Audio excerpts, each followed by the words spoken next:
Well, hello there. I think it's Thirsty Thursday. Everybody got their cans? Come on now. You know how we're going to do it. You know, first we skim the top, then we get the gutter, then we blow. And now for the most exciting part, the ASMR. Hopefully it turns out good. Ready? Oh, yeah. Let's fill this bad boy up. All right. The week that was is now gone. The week that is here now. Let's crush it. Be the people we want. And always remember, it will turn out okay. The bubbles. The bubbles. We close our eyes and dream. Yeah, that's a good dream. Oh, okay. Yeah, that's a good dream. All right, let's finish filling this up. A little bit more, a little bit more. Let's take a sip, fam.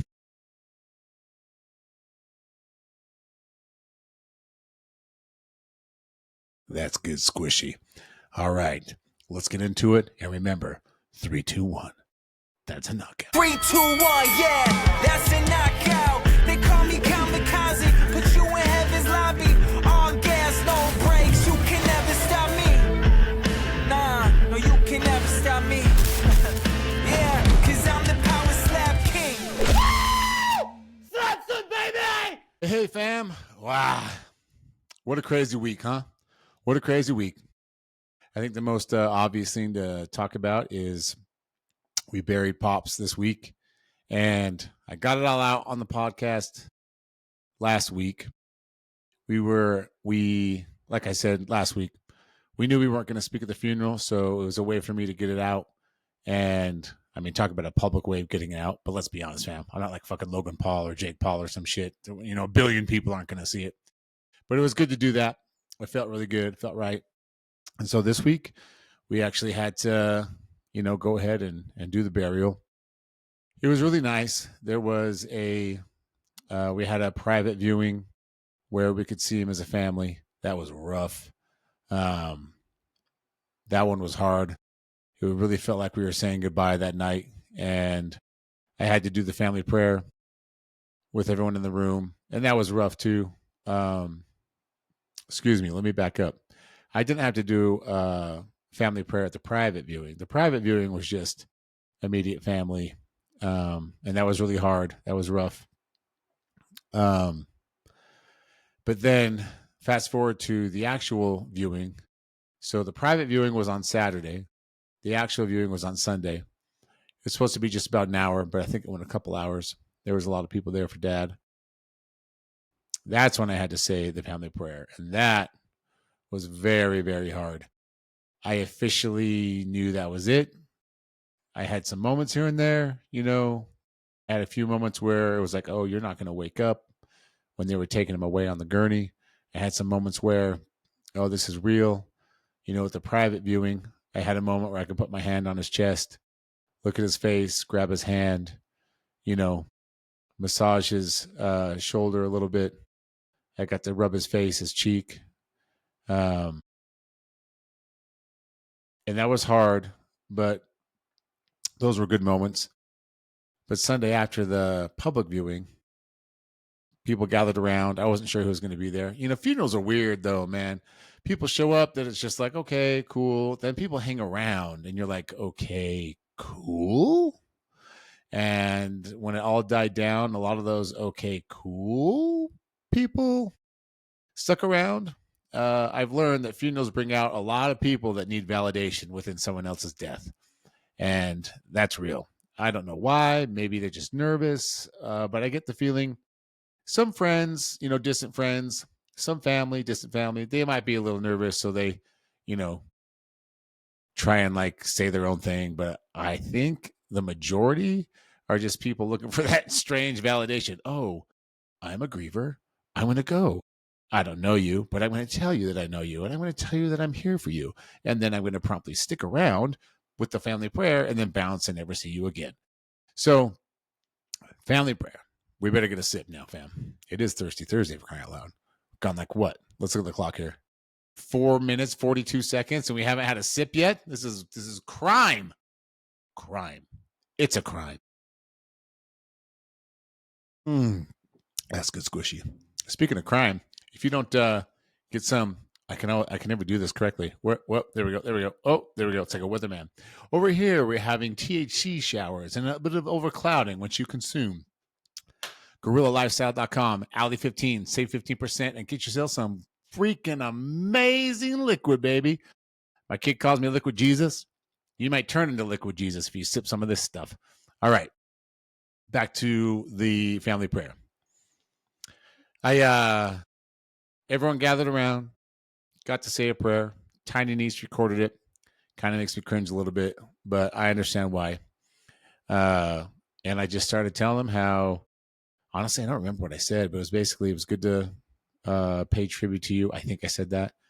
I said it was good to see you, and we'll get to see you one last time, talking about the next day on Monday, and we'll come visit you as often as we can. And that was it. I got teary-eyed, and when it was done, my brother-in-law Nate came up to me and did his job, man. He's like, oh, the facade isn't as strong as we thought, meaning I don't really cry. And since Dad died, I have cried so much. I had no idea, privately, of course, but that was like the first public, downfall. After that prayer, man, Nate came up, busted my chops, and we kind of hung around, but then, just tapped on his casket. They had a picture of him and my mom. He was receiving some scouting award, and they had taken that picture and framed it, and it was on top of his casket. And family prayer gets done. Nate kind of busts my chops. We're hanging around, and then it just got to me. I said out loud, I don't want to go tomorrow, meaning go to his funeral. I said out loud that I was going to miss him and that I hated this. To try and break the ice, I went to go get some tissues, and my niece, Bobo, was like sitting down. I think it was Bo. And I just looked up at the ceiling and said, fuck this. Because I had to break up the emotions, man. But the hardest part, though, was, I don't know what it was, but the boys, Dre, Tim, and Lucas, they started to get emotional. And there was this moment where Dre had putting his head into Dre's, Lucas had this moment.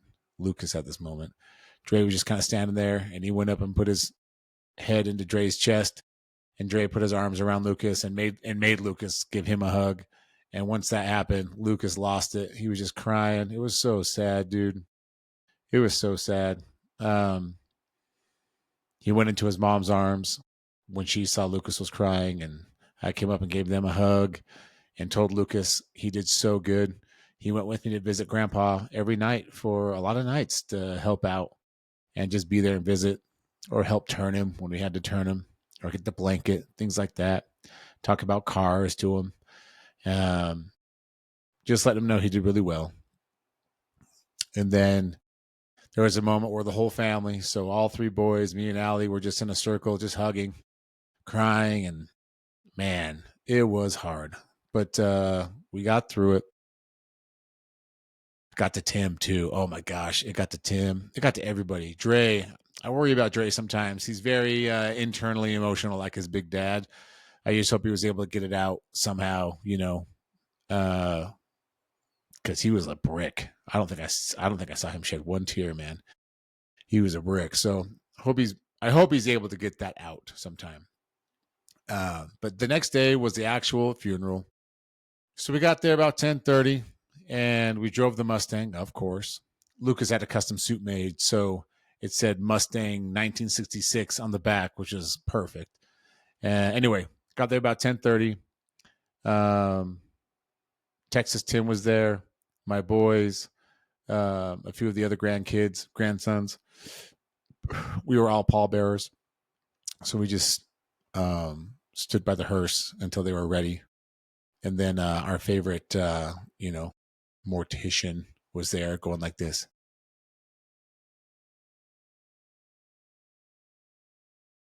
In a Christian burial such as this, when the Savior comes again, we need to face their head so they're pointing up east. So we're going to pull this out feet first. And we're going to need some strong guys at the head of it. It's a little bit heavier at the head of the casket. And the whole time I'm thinking, well, bitch, that's why you're not carrying the shit. Got there, pulled dad out of the hearse. And then you put him on, it's basically like a casket dolly, to be honest. I don't want to be insensitive, but that's what it is. And then you stick it on there, and then you push him up the hill. And the grip was kind of slipping for me, so I just went to the back and held it up from the bottom, and then put one hand on the bottom, one hand on top, so I could kind of hold it and push at the same time. And I was just thinking about my dad, how he used to say, Joby, go get him, Joby, in my head. And man, I wish I really had one of those experiences that people talk about. I wish I heard his voice. I wish I saw him. I wish I felt him. I wish I knew in some inkling where his presence was, where he is. And I didn't get any of that, but it was good to be with my boys and get him up the hill to where his plot was. We took it off the dolly, the casket dolly, once we got to the burial site, and put him up on there. And then the service started. We had some good speakers. We had a musical number. We had a prayer, a couple of prayers, I think. And then my oldest sister read his obituary. And then that was it, man. We took some photos. It's funny. There was the flag, because he was a veteran. So they did taps and the 21 gun salute, or I don't know what it's fucking called. There was 3 guys there shooting guns. And anyway, the flag on the casket was a little crooked. And, I didn't know that they roll up the flag and give it to you. I don't know. I've never done this before. So I thought they were going to bury him with the flag. So I didn't want the flag to be crooked. Dad doesn't care, obviously, but son cares. So I just straightened it. And as I'm straightening the flag, there's a sticker on the casket, bro. It said made in China. And I don't know what it was, but that bothered me so much. I couldn't take my eyes off of it. I started just thinking about this stupid sticker instead of focusing on the moment and people talking. Man, I don't know what it was. That bothered me so bad. Service concludes. It was really good, as much of a pessimist as I've been about interacting with people through this. The service was good. And once we finished, people started laughing and talking. I kind of looked back because I wasn't ready to do that yet. I was like, be respectful, for crying out loud. There's a dead man here. But the service was really good. It concluded, and we started taking photos and things. I was able to take off the made in China sticker. So now when I go see Dad, that's not going to be in my brain. Believe it or not, that was a very smart move, because I would only think about that stupid sticker. Anyway. Took photos with everybody. It was really good. Brother Tim got to be up here. My boy Slade. See all the extended family that came. Some of them came a long distance, so that meant a lot. But the moment it was done for me, the picture scene was kind of dying down. And throughout the whole, the 2 viewings and the funeral, I just kind of tapped the casket where his head was. I think it's right around where his chest might have been, inside there. It gets kind of confusing, believe it or not. Anyway, the moment it was done for me was things died down. We're about to go. So I walked up to his casket, tapped it, and I just said, "We'll see you soon, Dad." And walked away. I looked at Allie and I said, "That's it." And we walked out, got in the Mustang, drove off. There's actually a killer picture of that Mustang. I posted it on Instagram, on an Instagram story. But anyway, I think my brother-in-law took it. I think Big Nate Dogg took it, where it shows the silver casket. We did like a chrome casket because it's like chrome wheels. Or you can see the casket, and then off in the distance, it's us driving off in the Mustang, and they just lined up perfectly. Killer shot. Loved it. Really touching photo for sure. But that was kind of it, fam. And then we came back, and I got to hang with my boy Texas Tim. Very core memory for me is after the funeral that night, we were all hanging around outside in the backyard, and Dre was telling stories that were so funny about college and these girls, and Timmer was being funny, cracking jokes about Dre stories about the college and the girls. Then Lucas came around, and we're just all sitting there talking, laughing. It was one of the very few moments that I actually was smoking away in front of the kids. They all know I do it, but out of respect, you don't vape in front of the children unless your dad dies and you guys are all dying, laughing, healing in that way, and you just break that baby out, and it's a good moment. Very good moment. Loved it. That is 100% a core memory for me. Hanging out with the boys in the backyard, and just talking and laughing. So much fun. Slade was there.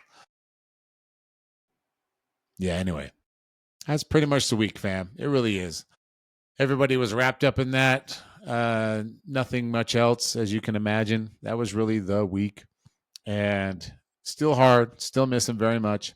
I wake up every day. There's a void. I go to my mom's house. He's not there. I go to text him, and it's like, oh, shit, he's not there. And so it's hard. But you can't be a professional griever like the people I spoke of at the start of this podcast. You don't want to be that. But it's okay to be sad for a little bit longer. Absolutely. And it comes and goes. Little things remind me of him. Pictures, videos, going through all the videos and pictures of this past week that people have shared. But it's a good lesson in life. I'm so happy I got to touch his hand. I'm so happy I got to put my hand on his chest. I'm so happy I got to rub his cheek, his face. I'm so happy I got to tap on that casket and say, we'll see you, Dad. And I'm so happy that we can move on. I can't imagine a life without him. But imagination isn't reality. The reality is he's not around anymore. So I think that's where we'll end it. And Dad, just know I'm going to visit you all the time. And unlike other children that have lost parents, oh man, I am so stubborn. I'm going to visit you all the time. I promise. All right. Let's have a good week, fam.